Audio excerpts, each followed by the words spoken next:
নমস্কার। আমরা আজ এখানে কোনো ভোটের ভবিষ্যদ্বাণী করতে আসিনি, বরং আমাদের চেষ্টাটা একটু অন্যরকম। আমরা ডেটা, ফ্যাক্টস আর মানুষের গভীর যন্ত্রণার উপর ভিত্তি করে বুঝতে চাইছি কিভাবে একেবারে গোড়া থেকে একটা সত্যিকারের কাজের, একটা মানবিক সুশাসনের নকশা তৈরি করা যায়। আমাদের আজকের ফোকাস ফারাক্কার রাজনৈতিক অর্থনীতি। পশ্চিমবঙ্গের ফারাক্কা এটা কিন্তু শুধু একটা নির্বাচনী এলাকা নয়, বা ধরুন ম্যাপের উপর একটা দাগও নয়। এটা এমন একটা মাটি যার পরিচয়, যার আনন্দ, যার কান্না, যার স্বপ্ন সবকিছুই এই গঙ্গা নদীকে ঘিরে। এখানকার মানুষের জীবনের প্রত্যেকটা পাতা, তাদের পূর্বপুরুষদের স্মৃতি, তাদের আজকের লড়াই, সবকিছুই যেন এই নদীর স্রোতের সঙ্গে বাঁধা। একটা কথা আছে, মাটিরও নাকি স্মৃতি থাকে। ফারাক্কার মাটির স্মৃতিতে জমে আছে বহু বছরের বঞ্চনা আর না পাওয়ার গল্প। তো এই বিশ্লেষণের প্রথম ধাপে চলুন কোনো রাজনৈতিক তর্কবিতর্কে না গিয়ে সরাসরি ফারাক্কার মানুষের সেই আসল সমস্যাগুলো বোঝার চেষ্টা করি, যেগুলো তাদের রোজকার জীবনকে একেবারে নাড়িয়ে দেয়। চলুন তাদের বুকের ভেতরের শব্দটা শোনার চেষ্টা করি। এখানকার মানুষের প্রথম আর সবচেয়ে বড় লড়াইটা হলো নিজের অস্তিত্ব টিকিয়ে রাখার লড়াই। গঙ্গার ভাঙন আর প্রতি বছরের বন্যা তাদের জীবনকে প্রায় শেষ করে দিয়েছে। শুধু একটা উদাহরণ দিই, 2020 সালে শামশেরগঞ্জের নদীর ভাঙনে 627টা পরিবার, মানে প্রায় 3000 মানুষ ঘর ছাড়া হয়েছেন। ভাবুন তো একবার, 3000 মানুষ রাতারাতি নিজের দেশে রিফিউজি হয়ে গেলেন। প্রায় 1200 একর চাষের জমি চিরদিনের মতো নদীতে হারিয়ে গেছে। আর ধুলা বা ধানঘাড়ার মতো জায়গায় বাঁধ ভাঙাটা তো এখন আর কোনো নতুন খবর নয়, এটা যেন প্রতি বছরের এক চেনা ছবি হয়ে দাঁড়িয়েছে। এবার আসি দ্বিতীয় বড় সমস্যায়, একটা লাইফলাইন যা কিনা থমকে গেছে। জাতীয় সড়ক 34। 2009 সালে এই রাস্তাটাকে 4 লেন করার প্রজেক্টটা পাশ হয়েছিল। 1 দশকেরও বেশি সময় কেটে গেছে, কিন্তু কাজ আজও শেষ হয়নি। এই রাস্তাটা শুধু সিমেন্ট পাথরের নয়, এটা ফারাক্কার অর্থনীতির শিরা। আর এই রাস্তা আটকে থাকার মানে হলো কৃষকের ফসল সময়ে বাজারে পৌঁছায় না, ছোট ব্যবসায়ের জিনিসপত্র আসতে যেতে দেরি হয়, আর সাধারণ মানুষের যাতায়াতের সময় আর টাকা দুটোই নষ্ট হয়। এটা উন্নয়নের পথে একটা বিরাট বাধা হয়ে দাঁড়িয়েছে।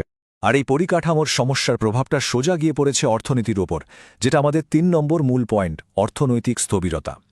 একদিকে দেখুন রেশনের দুর্নীতির অভিযোগ, রেশন চুরির কথা শোনা যায়। অন্যদিকে এই অঞ্চলের বহু পুরনো পাট আর তাঁত শিল্পগুলো ধুঁকছে।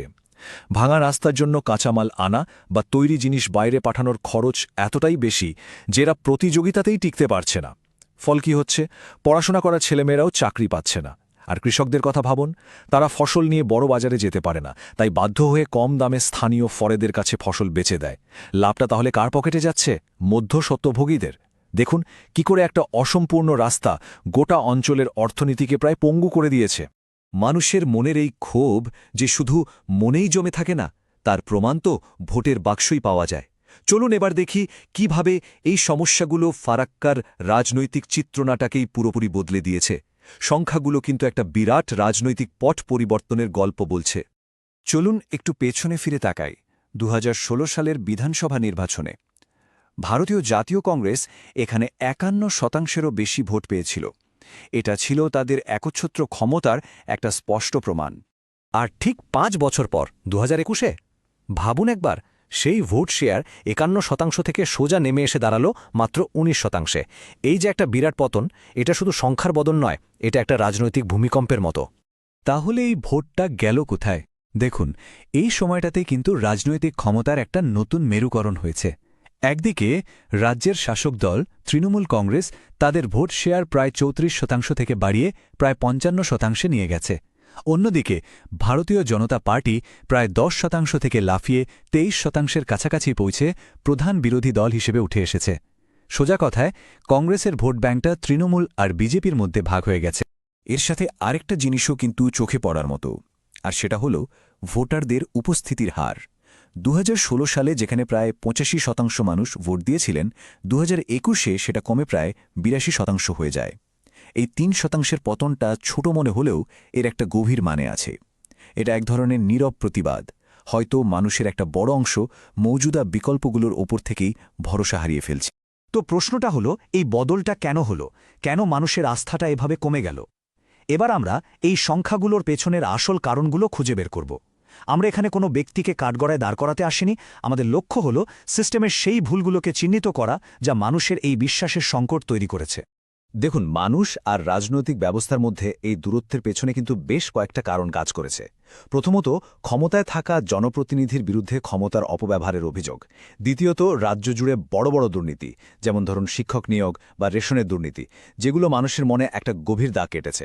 তৃতীয়ত, কেন্দ্রীয় সরকারের অনেক ভালো ভালো প্রকল্প থাকা সত্ত্বেও তার সুবিধা ঠিকমতো সাধারণ মানুষের কাছে পৌঁছায়নি। আর এই সব মিলিয়ে ফল যা হয়েছে তা হলো প্রতিষ্ঠানগুলোর উপর থেকে মানুষের বিশ্বাসটাই ব্যাপকভাবে কমে গেছে। আর এখানেই আমাদের সংবিধানের মূল ভাবনার কথাটা আসে। একজন সাধারণ মানুষ আর রাষ্ট্রের মধ্যে সম্পর্কটা শুধু আইন বা টাকা পয়সার লেনদেন নয়, এর ভিত্তি হল সম্মান বা ডিগনিটি। আমাদের সংবিধান সাধারণ মানুষকে নিজের কথা বলার অধিকার দেয়, আর যারা ক্ষমতায় আছেন তাদের ওপর এই দায়িত্ব দেয় যে তারা সেই কথা শুনবেন। সোজা কথায়, ফারাক্কার এই ব্যর্থতার আসল কারণ হল মানুষের কথা শোনার যে প্রাথমিক দায়িত্ব, সেটাই ঠিকঠাক পালন করা হয়নি। আর যখন মানুষের পেটের কথা শোনা হয় না, যখন কাজের সুযোগ থাকে না, তখন একটা সাংঘাতিক শূন্যস্থান তৈরি হয়।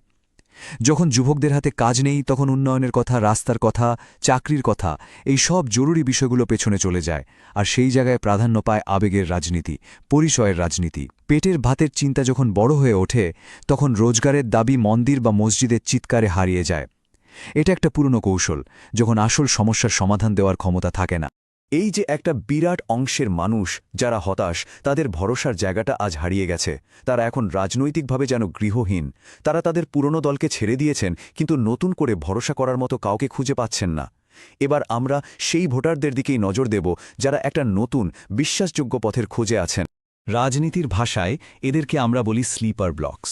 স্লিপার কারণ এরা এখন চুপচাপ, কিন্তু সঠিক বার্তা পেলে এরা জেগে উঠতে পারে, আর ভোটের ফলাফল একাই ঘুরিয়ে দিতে পারে। এরা হলেন সেই সব ভোটার যারা তাদের পুরনো দল থেকে মন ভেঙে বেরিয়ে এসেছেন আর এখন একটা নতুন রাজনৈতিক আশ্রয়ের খোঁজ করছেন। ফারাক্কার মতো জায়গায় যেখানে ভোট ভাগাভাগি হয়ে যায়, সেখানে এই ভোটারদের গুরুত্ব অনেক। তাহলে ফারাক্কাই স্লিপার ব্লকস কারা? আসুন দেখে নিই। প্রথমত, পুরনো দিনের বামপন্থী বা সমাজতান্ত্রিক ভোটাররা, যাদের একসময় এখানে প্রায় ৩৫% ভোট ছিল। দ্বিতীয়ত, কংগ্রেসের সেই সব পুরনো সমর্থকরা যারা এখন নিজেদের অনাথ মনে করছেন। তৃতীয়ত, মতুয়া বা নমশূদ্রের মতো তপস্বিলী জাতি ও অন্যান্য অনগ্রসর শ্রেণীর মানুষ, যারা মনে করেন তাদের কথা কেউ শোনে না। আর চতুর্থ এবং সবচেয়ে বড় শক্তি হল বেকার আর হতাশ যুব সমাজ। এরাই কিন্তু আসল গেম চেঞ্জ।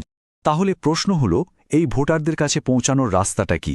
এর জন্য দূরে যাওয়ার দরকার নেই, আমাদের পাশের রাজ্যগুলোতেই কিন্তু এর উদাহরণ আছে। যেমন আসামের মডেল দেখুন। সেখানে পরিচয়ের উদ্বেগ মানে নাগরিকত্বের মতো সংবেদনশীল বিষয়ের সঙ্গে চাকরির সুযোগ আর পরিকাঠামো উন্নয়নের মতো নক্কর প্রতিশ্রুতির একটা সফল মিশ্রণ ঘটানো হয়েছে। আবার ত্রিপুরায় দেখুন, সেখানে স্থানীয় বাঙালি আবেগের সাথে একটা কার্যকারী শাসনের জাতীয় স্তরের গল্পকে খুব ভালোভাবে জোড়া হয়েছে। আসল কথাটা পরিষ্কার, শুধু আবেগের রাজনীতি নয়, উন্নয়নের একটা বিশ্বাসযোগ্য মডেলও সামনে রাখতে হবে। এই শিক্ষাগুলো থেকেই একটা নতুন কৌশল উঠে আসতে পারে। আমরা এর নাম দিয়েছি চতুর্মুখ মতবাদ। এর 4টে মুখ আছে। প্রথমটা হলো শিবের মতো আক্রমণাত্মক রূপ, যা দুর্নীতির বিরুদ্ধে আর আইন শৃঙ্খলা ফিরিয়ে আনার বার্তা দেয়। দ্বিতীয়টা হলো বিষ্ণুর মতো স্থিতিশীলতার প্রতীক, যা সাম্প্রদায়িক সম্প্রীতি আর ভালো শাসনের প্রতিশ্রুতি দেয়।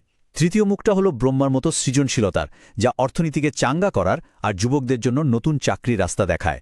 আর চতুর্থ মুখটা হলো দুর্গার মতো সুরক্ষার, যা প্রত্যেক নাগরিক, বিশেষ করে মহিলাদের নিরাপত্তা দেওয়ার আশ্বাস দেয়। কিন্তু শুধু কৌশল বা বড় বড় কথা বললে তো হবে না, এই ভাবনাগুলোকে মাটিতে নামাতে হবে। এর জন্য দরকার একটা পরিষ্কার, কার্যকরী আর সময় বাঁধা পরিকল্পনা, একটা প্রতিশ্রুতির তালিকা যা মানুষ হাতে ধরে মাপতে পারবে। এই প্ল্যানের একেবারে কেন্দ্রে থাকবে 3টে বড় পরিকাঠামো প্রকল্প। 1 নম্বর, জাতীয় সড়ক 34-এর 4 লেনিংয়ের কাজ 30 মাসের মধ্যে শেষ করা। 2 নম্বর, ফারাক্কা বন্দরের আধুনিকীকরণ, যা 2-3 বছরের মধ্যে করা সম্ভব আর যা এই অঞ্চলের ব্যবসার ছবিটাই বদলে দেবে। আর 3 নম্বর, একটা স্থায়ী বন্যা আটকানোর প্রকল্পের দ্রুত বাস্তবায়ন, যার জন্য 3 বছর সময় লাগবে। এই 3টে প্রকল্প ফারাক্কার 3টে প্রধান সমস্যার একেবারে সরাসরি সমাধান। দেখুন, সুশাসনকে একটা খরচ হিসেবে দেখলে চলবে না, এটা আসলে একটা বিনিয়োগ, আর এই বিনিয়োগের লাভটা সরাসরি মানুষের কাছে পৌঁছানো দরকার। ভাবুন তো, জাতীয় সড়ক 34 তৈরি হয়ে গেলে ব্যবসা বাণিজ্য অন্তত 2 থেকে 3 গুণ বাড়বে।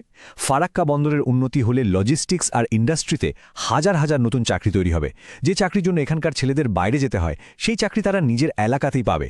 আর বন্যা আটকানোর প্রকল্প, এটা প্রতি বছর প্রায় 1000 একর জমির ফসল বাঁচাবে আর অসংখ্য মানুষের জীবন রক্ষা করবে। এটাই হলো সুশাসনের আসল রিটার্ন। আর এখানেই আসে আমাদের দ্বিতীয় মূল ভাবনাটা। এই আধুনিক যুগে বিশ্বাস শুধু রাস্তা বা ব্রিজ বানিয়ে জেতা যায় না, মানুষের ডিজিটাল মর্যাদাকেও সম্মান করতে হয়। ভারতের নতুন ডিপিডিপি আইন অনুযায়ী ভোটারদের ব্যক্তিগত তথ্য ব্যবহার করার আগে তাদের অনুমতি নেওয়া, শুধু নির্দিষ্ট কাজেই সে তথ্য ব্যবহার করা আর অপ্রয়োজনীয় তথ্য সংগ্রহ না করা বাধ্যতামূলক। বিশ্বাস শুধু কাজের মাধ্যমে তৈরি হয় না, মানুষের ব্যক্তিগত পরিসরকে সম্মান করার মাধ্যমেও তৈরি হয়। শেষ পর্যন্ত আসল লড়াইটা হল প্রতিশ্রুতি আর কাজের মধ্যেকার ফারাকটা কমানো। নীতি নির্ধারণ আর সাধারণ মানুষের মধ্যে যে বিশাল দূরত্ব তৈরি হয়েছে, সেটা পূরণ করাই হল সবচেয়ে বড় আর কঠিন কাজ। এত সব ডেটা, এত বিশ্লেষণের পর আসল প্রশ্নটা কিন্তু একটাই, ফারাক্কার একজন সাধারণ মানুষ তিনি ঠিক কী চান? উত্তরটা কিন্তু খুব সোজা, আর রাস্তাটা কোনো বিভাজনের মধ্যে দিয়ে যায় না। রাস্তাটা হল জীবিকা, পরিকাঠামো আর নিরাপত্তার মতো জীবনের আসল সমস্যাগুলোর সমাধানের জন্য দিনরাত এক করে কাজ করে যাওয়া। মানুষের বিশ্বাস জেতার এটাই একমাত্র সৎ এবং টেকসই রাস্তা। একমাত্র সেই জনমতই আসল, যা সাধারণ মানুষের সম্মান ফিরিয়ে দেয় আর তাদের সন্তানদের জন্য একটা ভালো ভবিষ্যৎ তৈরি করে। এই ধরনের ভবিষ্যৎ গড়ে তোলার জন্যই প্রয়োজন সঠিক পরিকল্পনা এবং তথ্যভিত্তিক কৌশল। যদি আপনি একজন জনকেন্দ্রিক নেতা হতে চান এবং আপনার নির্বাচনী এলাকার উন্নতি করতে চান, তাহলে blueprintstrategies.ai এর সাথে যোগাযোগ করুন mgr@blueprintstrategies.ai তে, অথবা ফোন করুন 0804204160 নম্বরে। রাজনীতির ঊর্ধ্বে উদ্দেশ্য।